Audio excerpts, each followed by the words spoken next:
kami at nandito pa rin po kami sa Circle. Hindi po kami mawawala. Siyempre, kasama ko pa rin ang aking kapartner na si Dana! Hi, kabarkada ka! Ang ganda talaga dito ng tanawin. Ay, siyempre naman, hindi mawawala ng tao dito at napakasikat ng lugar na to.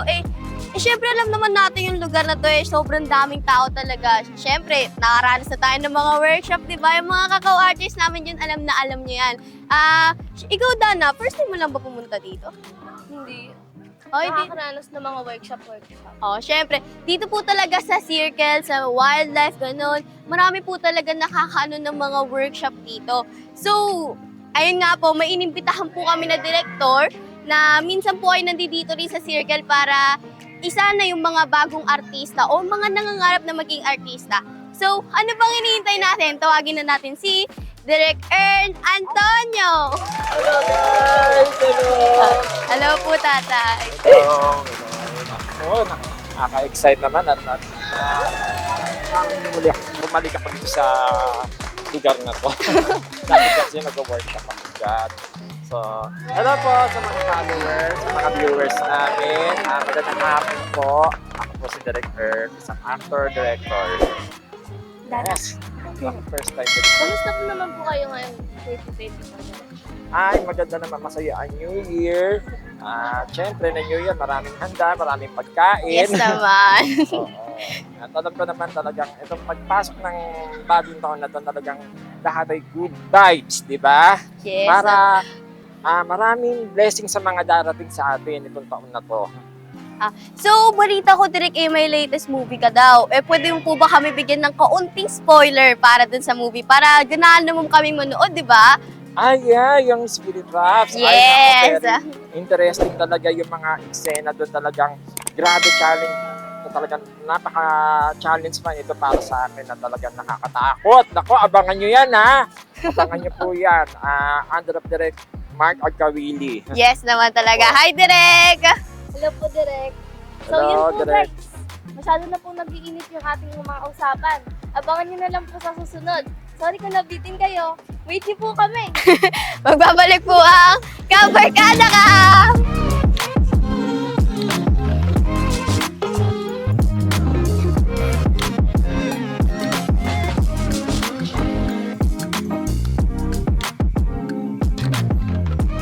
Nagbabalik po ang Kabarkada Ka. So, kasama ko pa rin po sila Dana and Direk Ern. Kabarkada ka.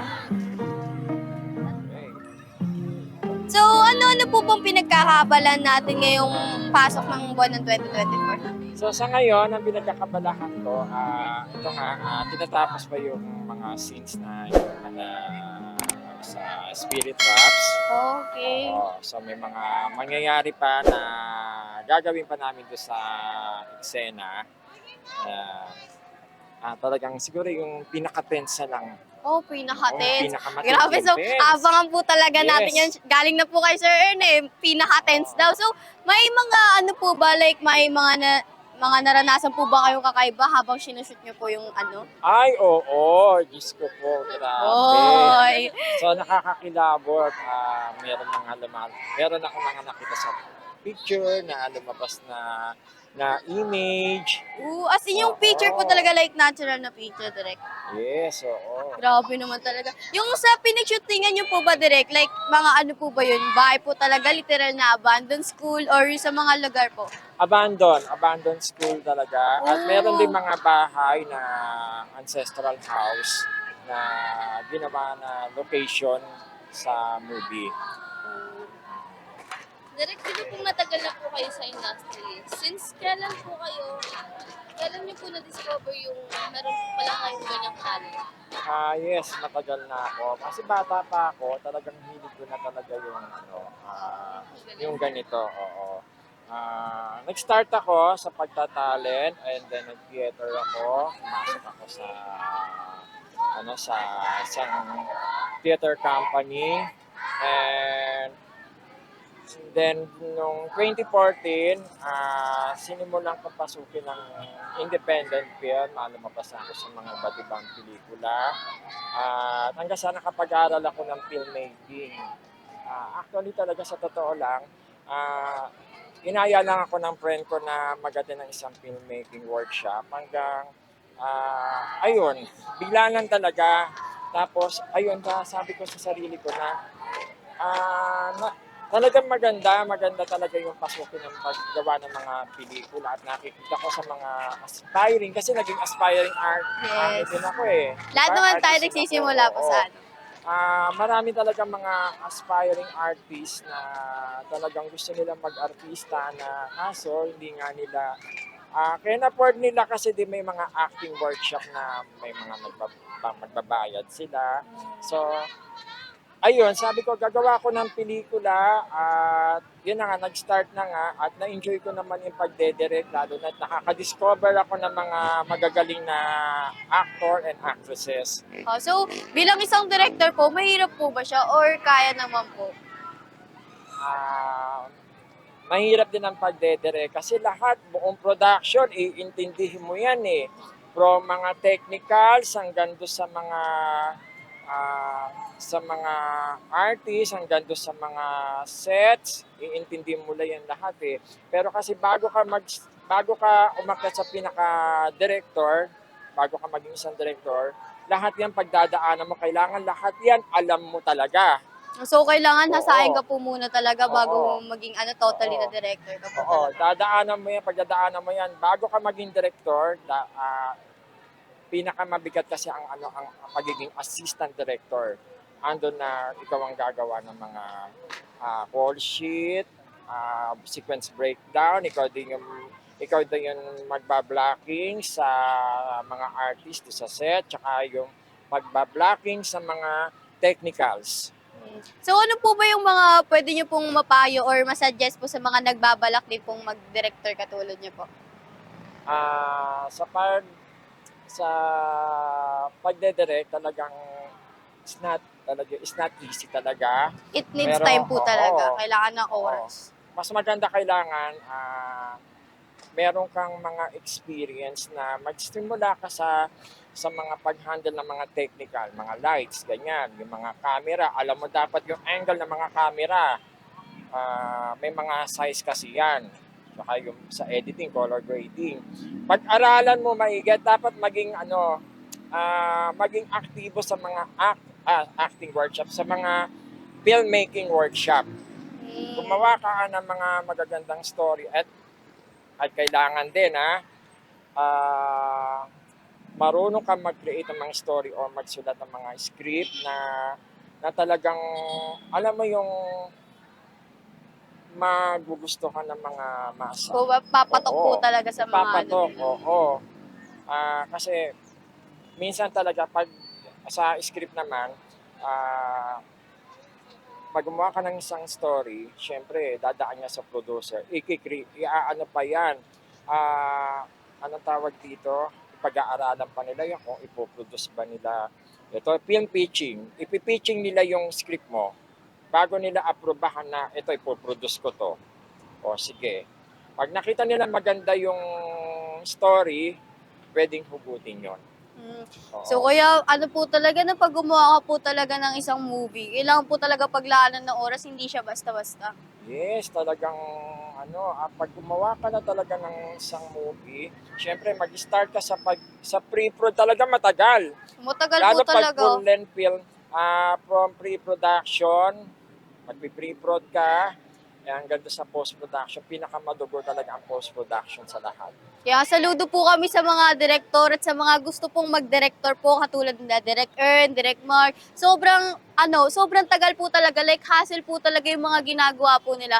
Kaya sa mga nagsasabi po mga dali-dali, bara-bara lang po yung mga ginagawa po ng mga direktor, nagkakamali po kayo.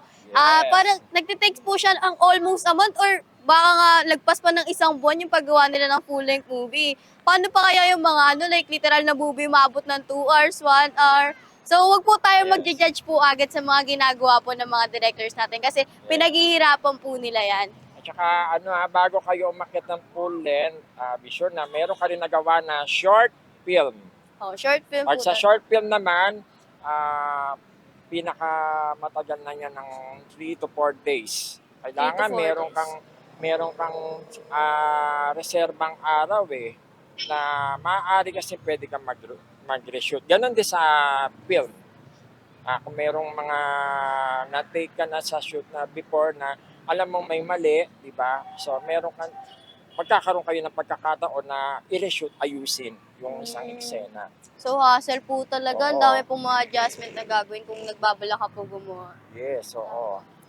Next.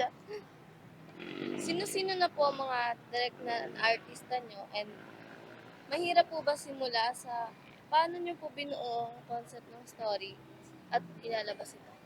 Ako kasi, start doon na sa pagbubuo ng concept ng story. Talagang pinag-iisipan kasi gusto ko yung realidad talaga na nangyayari sa totoong buhay. Kung ano yung nakikita ko.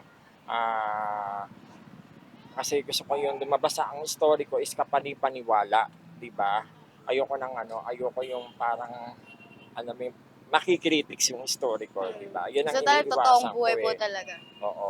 And then, yung mga na-direct ko na, from assistant director ako, isa na rito si Kuya Soliman Cruz. So, napakagaling niya. Soliman Cruz. Oo. So, napakagaling niya. At mga nakatrabaho ko na rin dito sa industry, as an actor naman na mga talaga magagaling. Si Buboy Villar. Ay, talagang masarap kasama. Si Noel Comia. Yes Yan, naman. oo. So, madami na din po talagang artist na nakasama niya direct. Yes, oo. Iba mga character actor like si Pons Leander Arna, iba mga nanalo Mga veterano na, po mga talagang veterano actress. na. So, Oo. mahirap po ba sila pakisamahan or makahirap po ba makasabay sa kanila? Hindi naman, kasi pagdating sa set talaga, kailangan professional talaga. Professional Ikaw, talaga. aspiring artist talaga, dapat professional ka talaga eh. Kung ikaw naman ay isang director, kasi pag ang isang director, siya yung captain eh. Kumbaga sa pagiging seaman sa barko, di ba? Ikaw yung kapitan. Kailangan i-guide mo sila kung anong gagawin nila. So, bahala na mga artista, sila na yung magtatrabaho doon sa kung paano nila atake yung character nila yun doon sa eksena. Kung baga, dapat Oo. may bala ka po talaga kung ano, no? Kung gusto mo silang makasabay, gano'n. That prepared ka po talaga. Lalo na pag mga veteranong actors Ay, kasama. talagang pag mga veterano ang mga makakasama mo talaga, mas talagang one take lang sila. One take Oo. lang po talaga. One Kasi take syempre, lang. nakakaya rin po yun, ng mga veteranong artista po kasama nyo. Tapos, papakita mo, ano lang po. Ay, oo. Hindi ka dapat kabahan, kailangan bilang isang aspiring artist, dapat kaya mo makipagsabayan sa mga veteranong artista. Yes. Oo. So, masyadong galit sa atin yung panahon. Ayaw po tayo patapusin. Abangan nyo po ang susunod na episode ng Kabarkada Ka. So, magbabalik po kami. Ako po ulit si Jillian Francesca. Ako naman po si Dana Quezea.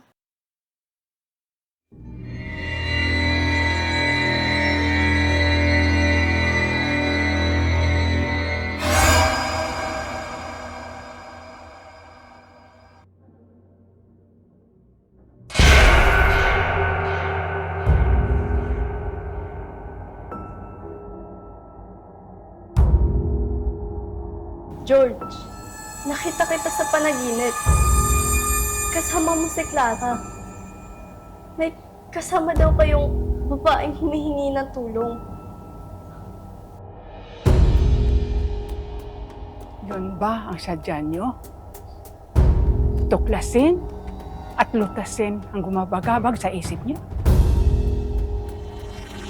Alam niyo ba, mga bata, sobrang mapanganib para pasukin ang mundo ng mga espiritu. Posibleng makulong kayo at hindi na makakalabas kailan pa man. O maaaring magtagumpay kayo, pero iisa lang ang ginagarantiya ko sa inyo. Lahat ay may kapalit. Jabasyo, ikaw na ba ang magdidesisyon para sa anak ko, ha? Isidro, irespeto mo naman ang tiya Basyon mo. Nay! Anak ko nakasalalay dito. Mauulit na naman ba?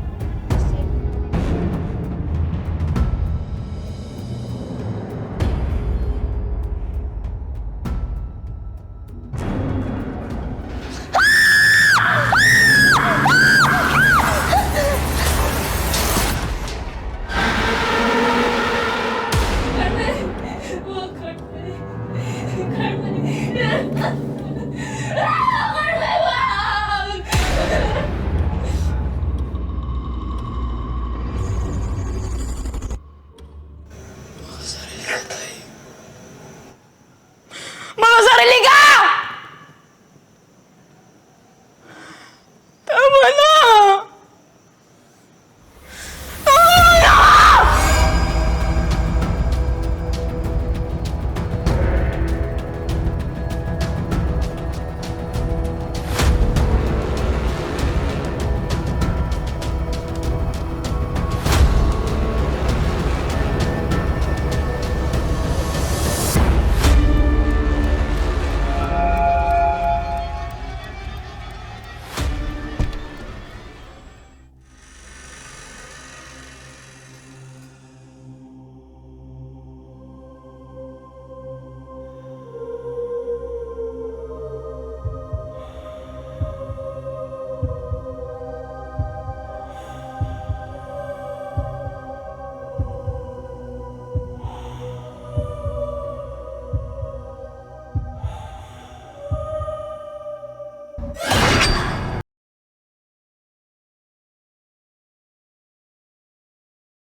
Nabitin po ba kayo sa mga question kanina? Huwag kayong mag-alala. Madami pa po kami itatanong kay Direk Ern.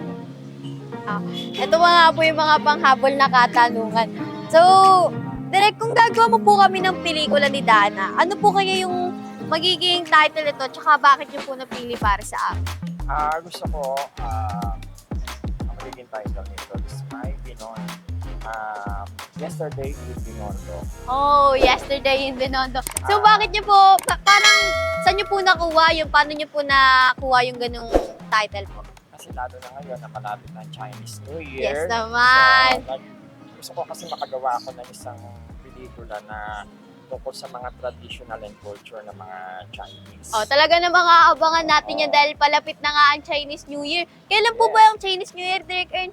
February 10. February Yes 10 naman. po. So, abangan po natin yung gagawin ni Direk Ern na pelikula na sinasabi niyo po. At tungkol nga po ito sa mga Chinese. So, wag po tayong magpapaano at abangan po natin ito. So, ano nga po yung Direk? Kumbaga, paano niyo po napasok yung mga ganyang ano? Bakit sobrang dali lang po sa inyo makakuha ng mga title, gumawa ng stories, gano'n? Kasi ano tawag dito, ako talaga kailangan bilang isang director, kailangan malawak yung imagination mo, malawak yung utak mo, very creative ka talaga. Yun ang importante sa lahat. Kaya madali lang ako makasulat, lalo na kapag nakakadaan ako sa isang lugar. Ano ba magandang ano nito? Lalo na kung meron ako makita ng mga historical sites. Ano ba yung mga magandang storya dito sa ito sa historical sites na to? O lalo na kung yung Binondo is very ano na siya, Marami nang pinagdaanan. Oo, marami. Talagang historical na talaga Historical na siya, po di ba? Nandun yung mga traditional and culture ng mga Chinese. Yes. Oo. Kaya nakaisip na ako, gawan ko ng ano to, makagawa ko ng isang film na story about traditional and culture ng mga Chinese during lalo na kung ganitong parating ang Chinese New Year. So, napakalawak po talaga ng isip ni Direk Ern. So, kailangan po talaga nating lawakan yung isip natin, lalo na't kung nagbabalak po tayong maging director. Ang dami ko natututunan kay Direk Ern. Parang di-director na din ako, Dana. Gusto ko na din mag-director. At saka ang paggawa ng pelikula depende pa rin yan, kailangan. Kung meron kang paglalaban ng mga festival, lalo na ngayon marami mga festival na marami po talaga mga nagsulputan na pwede natin mga Salihan. masalihan, di ba? Sa local and international. Andyan yung Cinemalaya, andyan yung Cinema Film Fest, andyan yung Metro Manila Film Festivals. Ayun. So, ano po ba, bilang isang director po, parang sobrang laki po ba, malaking bagay po ba sa inyo yung makamit yung mga awards ng Cinemalaya, Films? Yes, oo. Talagang inaasam-asam ko yan. Asam na wala pa ako naman na na nakukuha ang award mo, Sinimalaya, no? Pero yan ang pinapangarap ko talaga. O, pinapangarap po natin lahat sana yan. makagawa tayo Napakahirap naman po movie kasi talaga. na pwedeng i-entry doon sa festival sa Sinimalaya or Metro Manila Film Fest. Kasi ang Sinimalaya naman po kasi napakahigpit. Hindi po natin madidenay yan. So, Dana,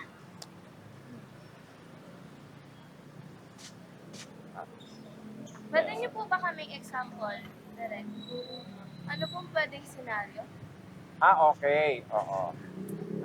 Ah, bago po muna natin gawin yan, maaari ko po ba matanong kung ano ka po ba? Ano ka po ba? Kumbaga, nagbabago ka po ba ng ugali pag nasa shoot ka? Ano po yung mga ugali niyo po pag nasa shoot? Seryoso ka po ba or normal lang po? pagdating sa set, si Direk Ern, as director, kasi pagdating sa set, gusto ko, preparado na lahat. Preparado Oo. talaga.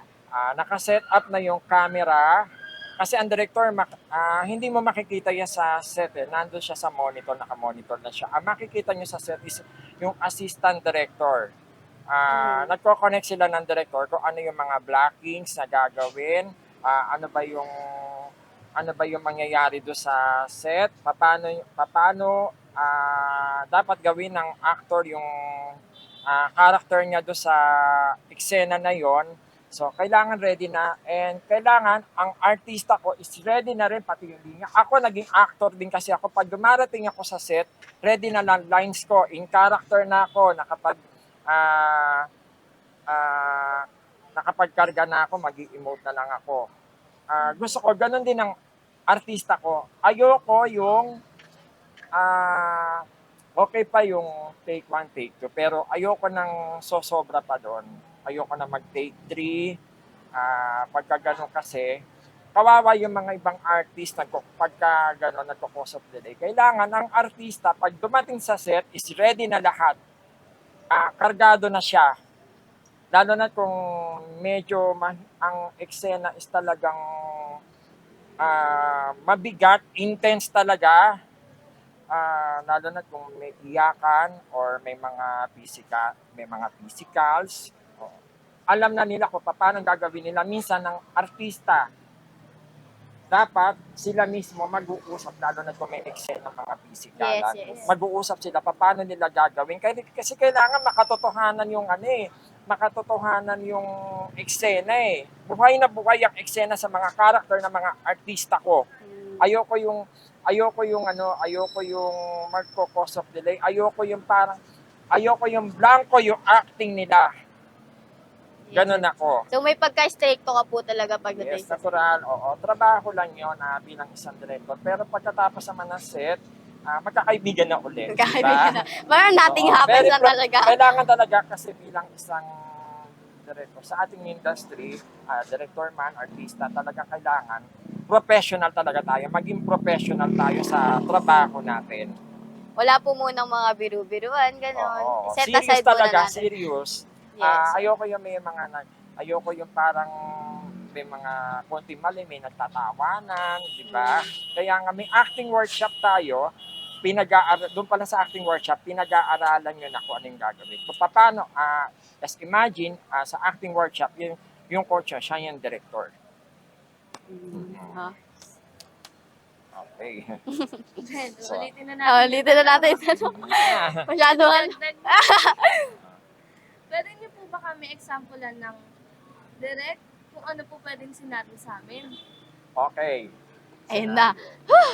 Di ako prepared dito Okay. Kasi yung nakikita ko may mga character kayo eh. May mga character kayo na pwedeng gawin, pwedeng bagay sa inyo eh. Ikaw yung nakikita kong pwedeng kontrabida na mataray. Hoy! At ikaw naman Kontrabida daw ako. Antagonist tawag doon. And then Antagonist. ikaw naman yung protagonist na pwedeng, ikaw yung bida na pinagmumukhang kawawa. So kasi maamo mo Parang suwala ugali ko. Maamo mukha mo eh. Sige. Ikaw ang pure Chinese. Okay, pure Chinese. Tsaka lang. Siya Pilipina. Dinog siya. Ngayon, siya ang Pilipina. Nagkita kayo sa isang lugar. nagalit ka sa kanya dahil siya Pilipina at nakita mo yung one time nakita mo yung boyfriend mo nakasama siya. Oh. Lalaitin mo siya. At sasabihin mo kasi ang boyfriend mo is pure Chinese, hindi babagay sa inyo. Sa Okay, traditional namin sa Chinese, kapag ang Chinese is mag-asawa, Chinese talaga, hindi babagay sa inyo. Kunyari mag-Chinese ka, ha? Okay, Chinese. Kunwari magcha-Chinese ako. Kunyari parang yung Tagalog mo, Masyado po, like hindi po siya fluent. Oo. Mabubulol-bulol ganun. Okay. Mag-cue ka po direct kung game na po. okay. Action ganun. 3, 2, 1. Para dama po namin yung kaba. Ngayon kinakabahan ako pero dapat mas intense yung kaba. Medyo may pagka-social ka, ha? Okay, may pagka-social ako. May pagka-social ka. Okay. Ikaw naman, although mukha mo, pwede ka maging palaban.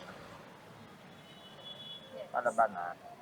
Okay. Ready? Ready. Go, Chinese ka. So, Chinese siguro, ako, Chinese medyo ako. mag-character mo na kayo, karga mo na kayo, moment before, mag-moment mo na kayo.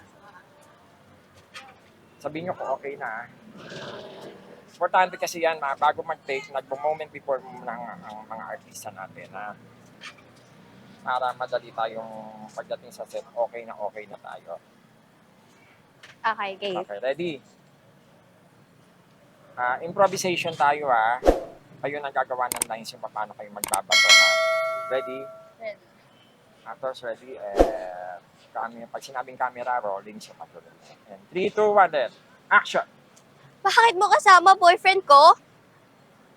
Hindi ko siya inaagaw sa'yo, ah. O bakit mo kasama boyfriend ko? Kaibigan ko lang siya. Kaibigan? Kaibigan, magkahawak kamay? Hindi ko siya inaagaw sa'yo. Masyado ka kasing piling eh. Hindi porket Chinese ka, ah. Hindi ako piligera, no? Labag sa tradisyon namin ganyan.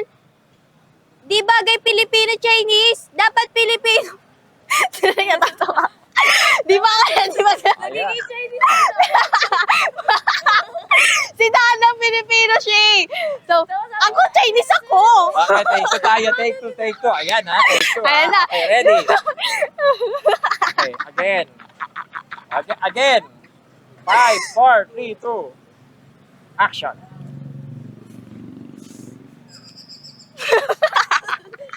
Okay. Again. Okay. Ready. 5, 4, 3, 2. Action. Ako nagtatawanan na sila. Ready na. Ready na talaga. Okay, ready? 5, 4, 3, 2, action.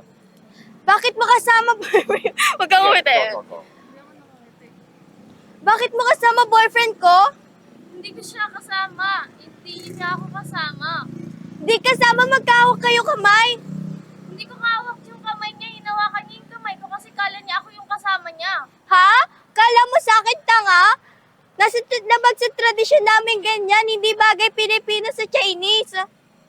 Wala akong paki. Gusto ko siya at siya lang ang mahal ko.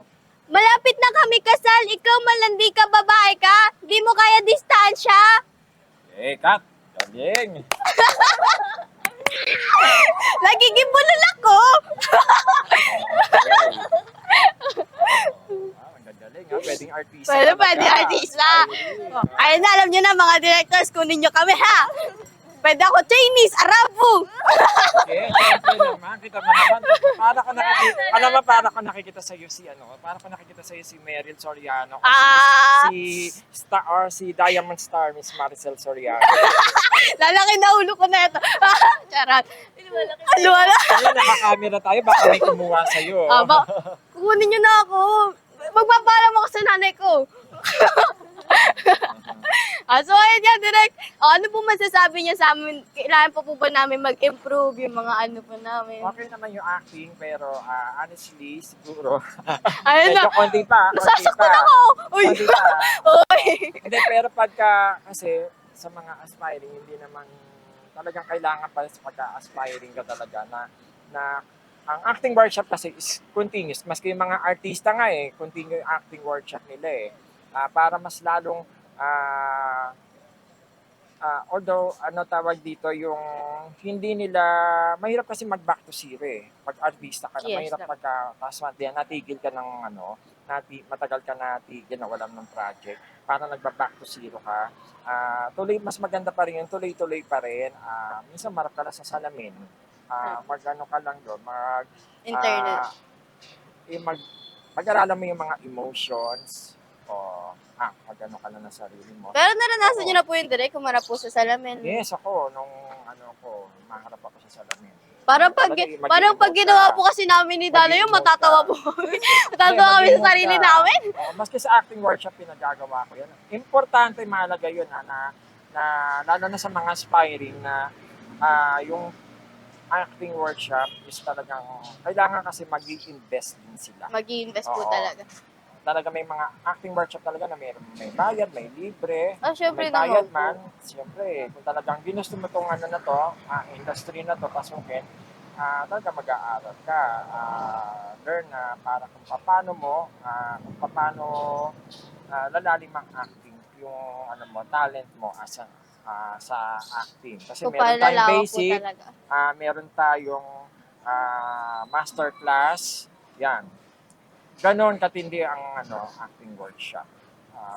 Continuous lang yan. So, ang dami po talagang mga steps bago po talaga maano yung acting skills mo po talaga. So, sa mga gusto pong mag-artista dyan, pwede nyo pong kontakin po si Direk Ern. Sa mga balak pong matutunan yung mga acting skills like yung mga basics emotion po. Kasama po yun sa workshop, hindi po yung mawawala sa workshop. At sigurado naman po kami may matututunan po kayo sa mga director na gaya ni Direk Ern. Dahil po kami mismo po ay nakita na po namin siya kung paano po siya umarte, paano po siya mag-director. So hindi po sayang oras nyo. Kung talaga, magte-take po talaga kayo ng time. Hindi po minamadali yung lahat. Kagaya po namin, umabot din po ako sa totoo lang po mismong experience ko po, umabot po ako ng ilang years para po matutunan yung mga acting skills yan. Pero di naman po ako sa gumaling masyado, pero may natutunan po ako. Hindi ko po masasabi na sobrang galing ko, pero may alam po ako sa mga acting na yan. So, ikaw Dana, kung bibigyan ka ng pagkakataon na maging sikat na artista, sino yung mga gusto mong makasama? Si Marian Rivera. Oh, yes naman. Bigatin si Marian, Kapali mo panood ni Marian to. Ayun na, taas na ng ambisyon ko, Marian na agad. Ikaw naman. Gusto ko po talagang makasabayan yung mga bigatin po, sila Marian, sila Lovey po. Kasi sila po talaga yung mga idol ko pong artista, simula po bata po ako. Ako kung gumawa ako ng pelikula, talagang dream ko makatrabaho at lalo na kung makakasama ko kayo, isa sa mga dream ko talaga na makatrabaho si Direk ko, na kung sakaling kayo pa kasama ko kayo, si Miss Maricel Soriano. Ay, yes naman. Idol ko din po yun. Oo, magaling talaga ang ating Diamond Star and syempre si Miss Gina Pareño. Yan. Gina Gusto Pareño. ko yan. Mga bigatin pong artista talaga, no? Sobrang tagal na po nila sa industriya. Pero yung mga acting skills po nila, nananatili pa rin po talaga. Kumbaga kung may ka po talaga, kung alam mo po talaga, hindi po mawawala sa loob mo. Lalo na po kung minamahal mo po yung trabaho mo. Hindi lang po basta trabaho, ganun. Oo. So, Tana, next question. Saan po ba namin kayo pwede makontak para po ma-coach po kami sa mga... Marami tayong mga may mga acting workshop ngayon na hindi lang sa akin. Sa akin kung gusto niyo ako mag-workshop sa akin, follow na lang my page Ern Antonio sa Facebook ko. And then marami din naman meron tayong Star Magic. Marami Magaling naman po din talaga. dyan, oo. Mga kay Direk Ryan Carlos and then kay Mr. O.G. Diaz, mga magagaling din yan. Yan, isa pa si Direk Jack Jumawan. Si Direk Mark. Direk Plano din Mark. kami ni Direk Mark na talagang mas magkaroon din ng mga acting workshop. Oh, talaga naman.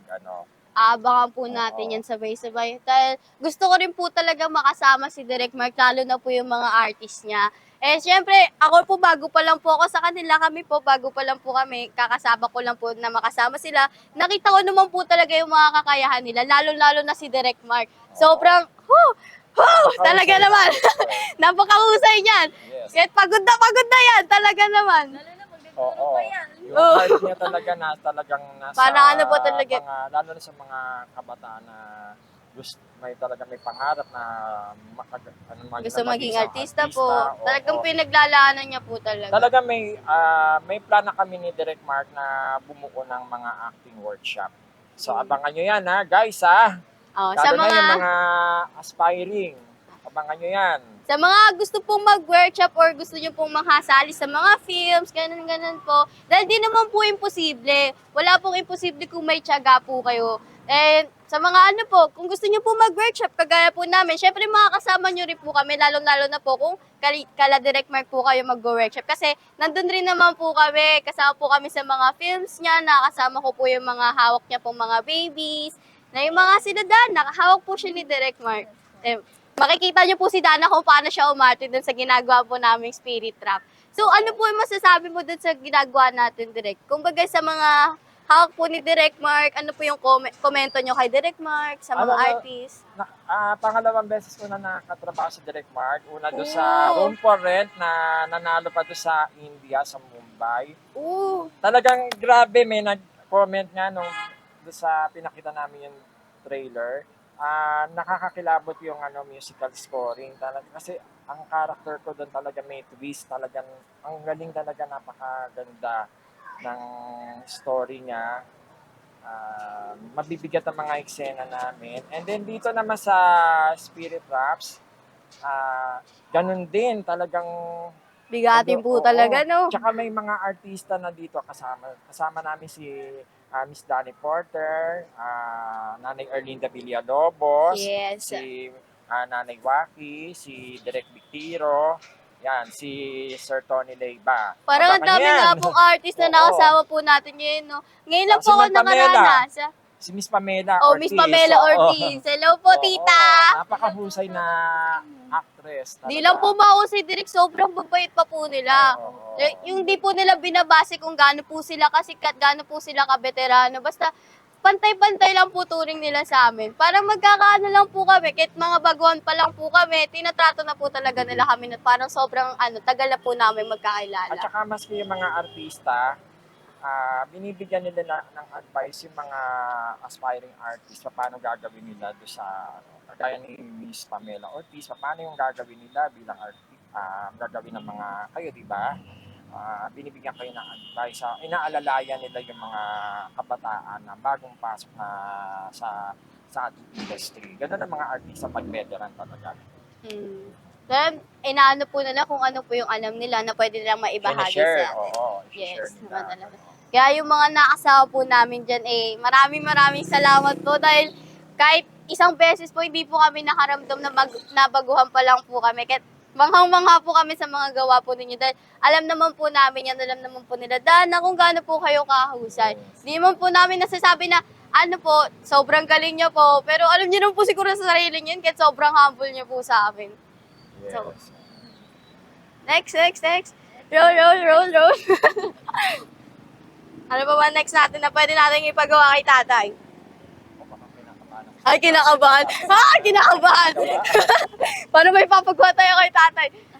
So, ngayon tatay Ern, sa mga social media niyo po, may ipopromote po ba kayo or may mga ano po kayo? Abangan nyo po ang Spirit Traps. Marami kami mga kasama mga artista dito at ito mga aspiring kasama namin sila.